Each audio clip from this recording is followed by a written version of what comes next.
You don't need a 4-hour grind session. What you need is a realistic UCAT timetable that you can actually stick to, and a 3-minute minimum rule. So if you can scroll Insta or TikTok, then you have time for this. My name is Farhan. I'm a junior doctor and I've helped over 100 students get into medicine and dentistry across Australia. And today, you're going to learn how to build a realistic UCAT timetable that hits every subtest multiple times a week, that focuses on weak areas and is sustainable from now to exam day. So, why should you create a UCAT study timetable? Well, in order to make the most of what you've been learning and the skills that you've been applying, you need to elevate your emphasis on the UCAT throughout the year. You need to be able to practice more frequently, and you need a sustainable schedule that you can actually stick to. So, I have the when and what UCAT plan. You really only need to answer 2 questions. When will I do my practice, and what will I do in my practice? So let's answer the first question. So when forming the schedule, you need basically a weekly template, Monday to Sunday. What most people end up doing is something like this. And by the way, this is assuming that they actually do UCAT on a daily basis. So if you're not already doing UCAT on a daily basis, please pay it the attention it deserves and do it. But for those that are doing it on a daily basis, they end up doing something like this where it kind of looks neat and nice on paper. This is what I ended up doing.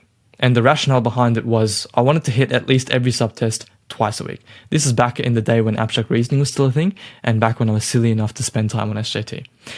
But here's what I recommend. With abstract reasoning gone and SJT not really contributing all that much to your overall score, it doesn't contribute anything unless you're going for a specific course that includes SJT. This is what I would recommend, where you're able to hit every single subtest at least 3 to 4 times a week, sometimes even more depending on what your weakness is.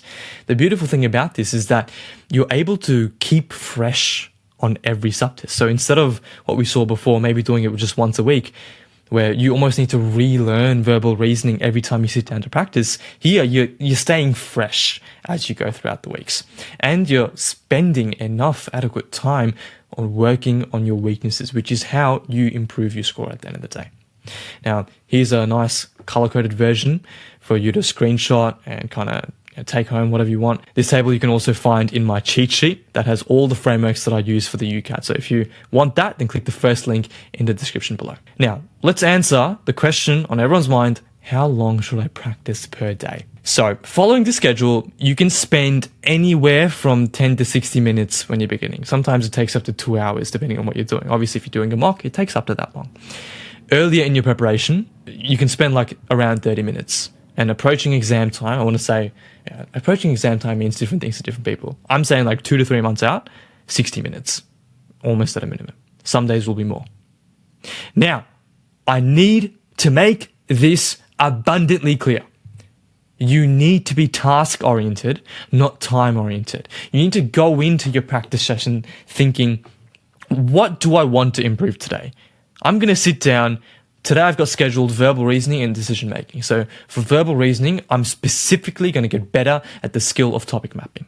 And for decision making, I really want to improve my accuracy for Venn diagrams. So you have that goal in mind. And until you achieve that goal, my personal opinion is that you shouldn't stop.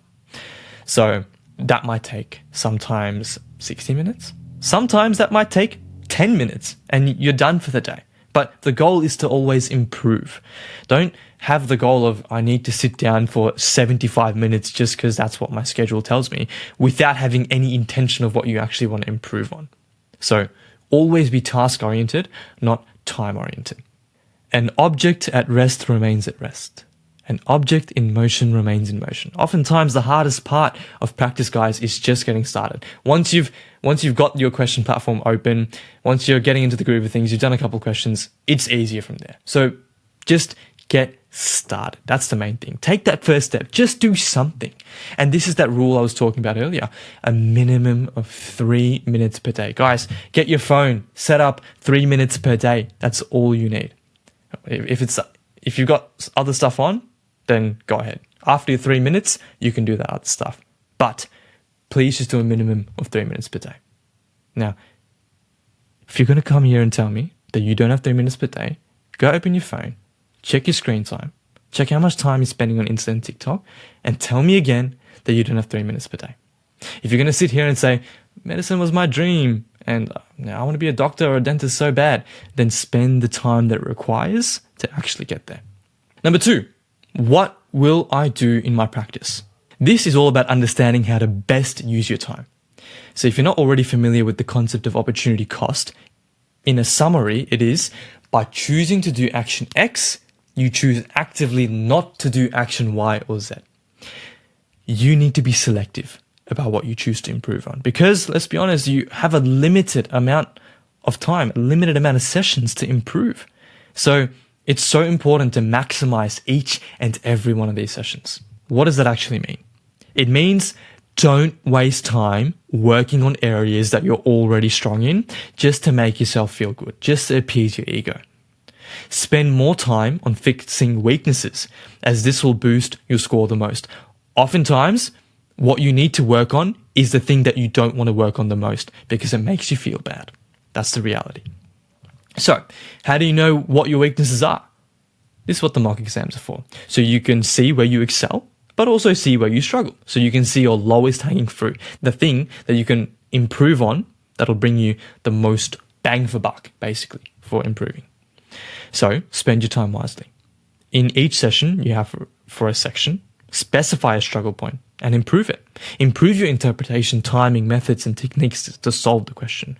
Refer back to other videos on this channel if you happen to be stuck on a particular question type. And seek worked solutions and don't move on until you actually get it. Maybe if you've got a tutor or maybe if you've got friends, send them the question and ask them, how would you have gone through this question? Don't move on until you actually get the concept. So here are a couple traps that people fall into, right? Number 1, only practicing UCAT on weekends or holidays. Guys, the people that are getting in are doing the UCAT on a daily basis. So you want to be doing that as well. Letting your ego push you to repeat strong sections instead of fixing on weak ones. And number 3 is sitting for an hour of UCAT with no clear intention or task, otherwise known as being time-oriented instead of task-oriented. So here's your do's and don'ts. Do schedule a specific day and time for your UCAT, just like you would for your SACs or your sports. SACs being your internal assessments at school. Do hit every subtest at least 3 or 4 times per week with focus sessions, and do use mocks to choose one weakness to target in each session. Don't wait for perfect long study blocks before you start UCAT practice. In year 12, it doesn't exist. Don't spend most of your time on sections you're already strong in, and don't be time-oriented. Instead, be task-oriented. Know exactly what you will complete. So here's your next steps. Create your schedule now. Map out 1 week of UCAT sessions using the when and what UCAT plan. When will you do the prep, and what will you do in that prep? If you don't know the answer to that question, then go do a mock. The only missing puzzle to when will you do the prep and what will you do in the prep is how will you do the prep. And if you don't already have a question platform to do this preparation, to do a mock in, then you can use the code Farhan for 10% off med entry. So good luck and go create your schedule.